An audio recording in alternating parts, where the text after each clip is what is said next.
Muchas gracias por brindarme esta participación. Me complace bastante poder presentarles el capítulo 3, en donde comenzamos con ¿en qué consiste el heroísmo de la tentativa de los comuneros? Bueno, antes de la comuna, Marx avisa a los obreros que el ataque que derribaría el gobierno sería una jugada riesgosa. Y cuando se impuso a los obreros al combate decisivo, bueno, pues los obreros lo aceptaron y Marx veía llegar a la revolución proletaria con mucho gusto sin hacerle caso a los malos augurios. Marx no se dejó llevar y continuó con sus ideales. Marx veía en aquel movimiento revolucionario de masas, no sé, un movimiento bastante importante, aunque no llegó a alcanzar sus objetivos, ¿eh?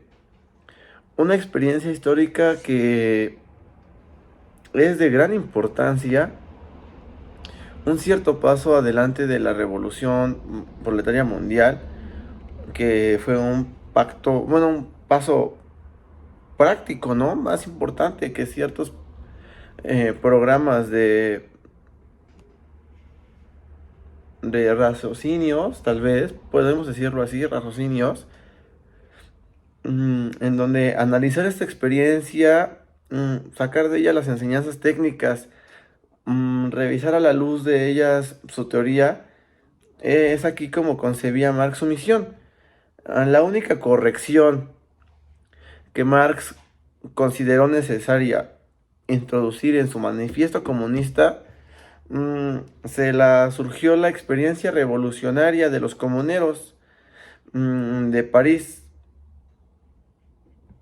Si tomamos como ejemplos las revoluciones del siglo XX, también tendremos que reconocer como burguesas, naturalmente, las revoluciones portuguesas y turcas, pero ni, ni la una ni la otra son como tal revoluciones populares, pues ni en la iniciativa con sus propias reivindicaciones económicas y políticas, la masa del pueblo, la inmensa mayoría de en cambio, la revolución burguesa rusa de 1905 a 1907, aunque no registre éxitos tan brillantes como los que alcanzaron en ciertos momentos las revoluciones portuguesa y turca, fue sin duda una revolución verdaderamente popular, pues la masa del pueblo, la mayoría de esta, o sea, las más bajas capas sociales,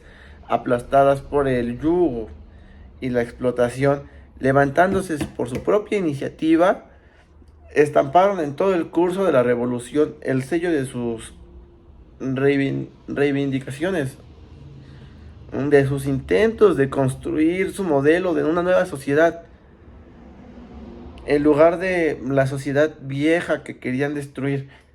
En la Europa de 1871, el proletariado no formaba en ningún país del continente la mayoría del pueblo. La revolución no podía ser popular, o sea, no se podría, como por así decirse, arrastrar verdaderamente a la mayoría del movimiento, sino englobaba tanto al proletariado como a los campesinos, y ambas clases formaban entonces el pueblo, ¿no? O sea, lo que se puede decir que era antes. Une a estas clases del hecho de la máquina burocrática militar del Estado, los oprime, las esclaviza, las explota. O sea, destruir, demoler esta máquina es lo que aconsejaban los verdaderos intereses del pueblo. O sea, lo que quería el pueblo desde un principio, o sea, el punto. Mm, de los obreros y de la mayoría de los campesinos. Y tal es como la condición previa para una alianza libre de campesinos pobres con los proletarios. Y sin esa alianza, la democracia es precaria y la transformación socialista es imposible. Lo que nos lleva al siguiente tema, que es ¿con qué sustituir la máquina del Estado una vez destruida? O sea, ya destruimos toda la opresión, destruimos todo el problema, y luego ¿qué hacemos, no? O sea, aquí vamos a esto. En el manifiesto comunista, Marx daba a esta pregunta una respuesta todavía complemente abstracta, o para ser exactos, una respuesta que señalaba las tareas por los medios para cumplirlas. O sea, sustituir la máquina del Estado una vez destruida por la organización del proletario como clase dominante, o sea, por la conquista de la democracia. Tal era la respuesta del manifiesto comunista. Marx expresaba de la experiencia del movimiento de masas la respuesta a la pregunta en que de formas concretas habría de revestir la organización del proletariado prácticamente como clase dominante, y de qué modo está organizada, o esta organización está organizada y estuvo organizada, habría de coordinarse con la conquista de la democracia más completa y consecuente. Ahora la abolición del parlamentarismo. O sea, la comuna no había de ser una corporación parlamentaria, sino una corporación de trabajo ejecutiva y legislativa al mismo tiempo. En vez de decidir una vez cada 3 meses o 6 años que sin miembros de la clase dominante han de representar y aplastar el pueblo en el parlamento. El sufragio universal había de servir al pueblo organizado en comunas para encontrar obreros, inspectores y contables con un destino a su empresa. De igual modo,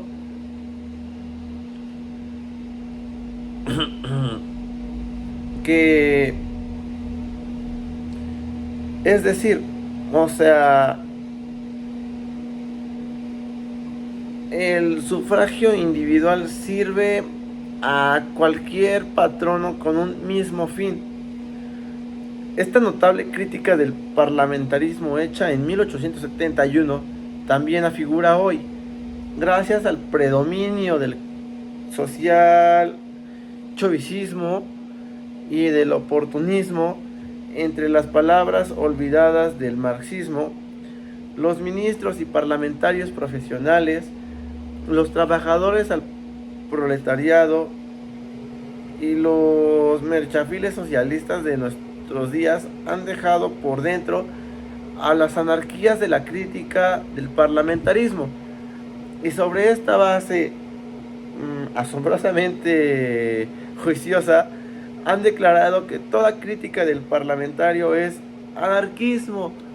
No tiene nada de extraño que el proletariado de los países parlamentarios adelantados, llenos de asco, al ver a socialistas como Scheidman, los David, los Levin, los Embart, los Renarden, los Bisoldin, hayan puesto cada vez más sus simpatías en el anarcosindicalismo, a pesar de que es un hermano carnal del oportunismo. Ahora, la organización de la unidad de la nación. Se dice claramente que la comuna había de ser la forma política que revistiese hasta la aldea más pequeña. Las comunas elegirían también la Delegación Nacional de París. No se trataba de destruir la unidad de la nación, sino por el contrario, de organizarla mediante un régimen comunal, convirtiéndola en una realidad al destruir el poder del Estado prácticamente, que pretendía ser la encarnación de aquella unidad independiente y situado por encima de la nación misma, en cuyo cuerpo no era más que una experiencia parasitaria, mientras que los órganos puramente represivos del viejo poder estatal, habían de ser amputados sus funciones legítimas, habían de ser arrancadas en la misma autoridad que usurpaba una posición permanente sobre la sociedad misma para restituirlas o ser servidores responsables de esta sociedad. Ahora la destrucción de este estado parásito. Es habitual que a las nuevas creaciones históricas que se les tome por reproducción de las formas viejas y su aún caduca vida social con las cuales las nuevas instituciones representan cierta semejanza. También esta comuna que destruye el poder estatal moderno ha sido considerada como una resurrección de la comuna medieval, o sea, como una federación de pequeños estados, como una forma exagerada de la vieja lucha contra el excesivo centralismo. Vaya, el régimen comunal había devuelto al organismo social todas las fuerzas, o sea, que hasta entonces había absorbiendo el Estado. Experiencia parasitaria, sí, que se nutre de expresas o expensas de la sociedad y entorpece su libre movimiento.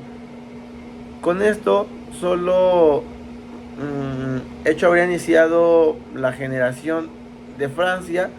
La Comuna es el primer intento de la revolución proletaria de destruir la máquina estatal burguesa y la forma política, descubierta al final que puede y debe sustituir a lo destruido. Más adelante en el curso de nuestra exposición veremos que las revoluciones rusas de 1905 y 1917 prosiguen en otras circunstancias bajo condiciones diferentes. O sea, la obra de la Comuna nos confirma en el general análisis histórico de Marx. Con esto puedo concluir el capítulo 3, donde le damos entrada al siguiente tema. Les agradezco muchísimo el tiempo y continuamos. Gracias.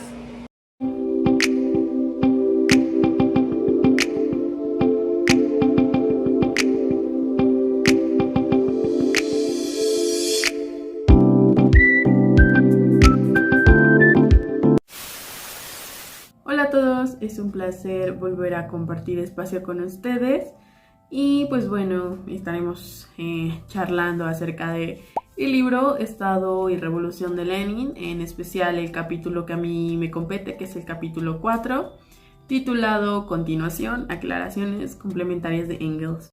Como vimos en el capítulo anterior, Marx nos deja sentadas las tesis fundamentales acerca de su experiencia en la Comuna de París. Hecho importante al ser considerado el primer gobierno de clase obrera del mundo. Muchos de los símbolos de la izquierda surgieron de ella, y los comunistas exiliados alimentarían a las corrientes socialistas en diversos países. A lo largo de sus 2 meses de existencia, impulsó importantes innovaciones sociales.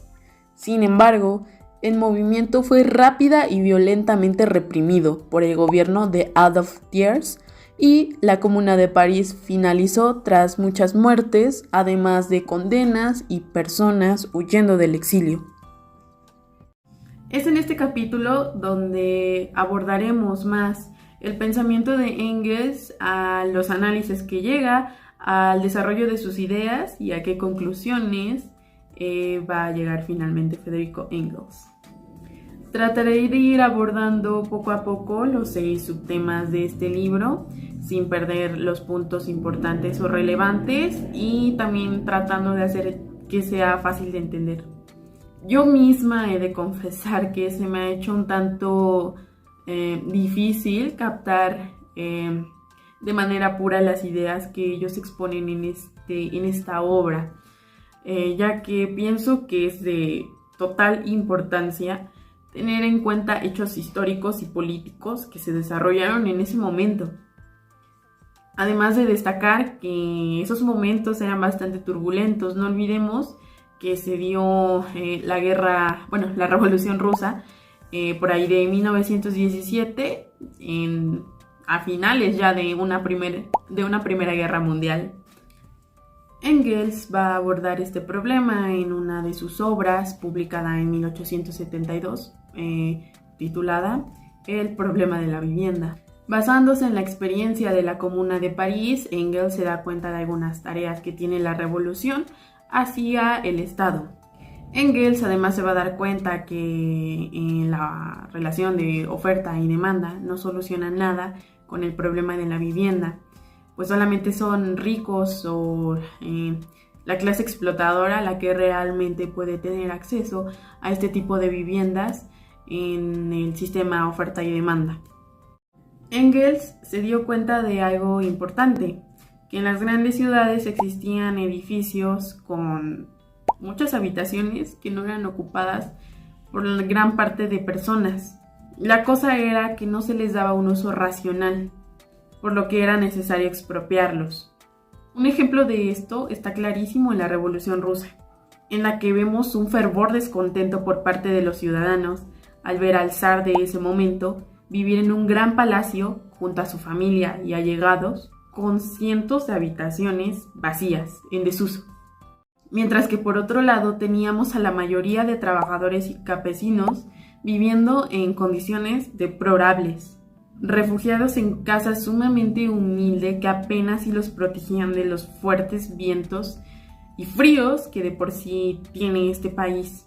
Tanto Engels como Lenin confiesan que en las primeras etapas del desarrollo de la abolición del Estado es poco probable que las viviendas se repartan de manera gratuita, pues el mantenimiento del pago de este arrendamiento es necesario para mantener el control y la regulación del reparto de las viviendas. Toda esta regulación exige de cierta forma incluir tareas que se le asignan al Estado, pero no un Estado con aparato militar y burocrático, pues los autores rechazan rotundamente la existencia de funcionarios con puestos privilegiados, mismos puestos de privilegio que fortalecían la estructura de un Estado opresor. Al hacer todo esto, Engels considera inevitable la abolición del Estado. Y todo esto nos lo dice en su siguiente cita: necesidad de acción política del proletariado y su dictadura, como paso hacia la supresión de clases y con ellas del Estado. Algo interesante para comentar aquí es que algunos autores contemporáneos en ese momento tachaban a Engels de ser un anarquista, porque este consideraba de manera indudable la abolición del Estado, cosa que considero algo erróneo, porque tanto Engels como Marx consideran importantes algunas de las tareas del Estado, pero tampoco hay que olvidar que, pues ciertamente, también creen en la destrucción de este. Pero a diferencia de un anarquista, los comunistas creen en la destrucción gradual de este aparato, no de la noche a la mañana como lo hacían o como lo siguen pensando algunos anarquistas. Ya en varias citas se ha recalcado que dentro de la transición de la dictadura del proletariado al comunismo, es inminente que como resultado se dé la abolición del Estado, ya que, como acabo de mencionar, si bien no son unos fervientes creyentes del Estado como organización social, sí lo van a ver como algo necesario, pero solo como parte del proceso de una transición por las razones ya antes mencionadas. Ahora volvemos nuevamente a la cuestión del Estado con Engels en su crítica al programa de Gotha, en una carta dirigida a August Bebel, quien fuese un destacado dirigente de la socialdemocracia de esa época. Siendo el Estado una institución meramente transitoria que se utiliza en la lucha, en la revolución, para someter por la violencia a los adversarios, Es un absurdo hablar de un Estado libre del pueblo. Mientras el proletariado necesite todavía el Estado, no lo necesitará en interés de la libertad, sino para someter a sus adversarios, y tan pronto como pueda hablarse de libertad, el Estado como tal dejará de existir.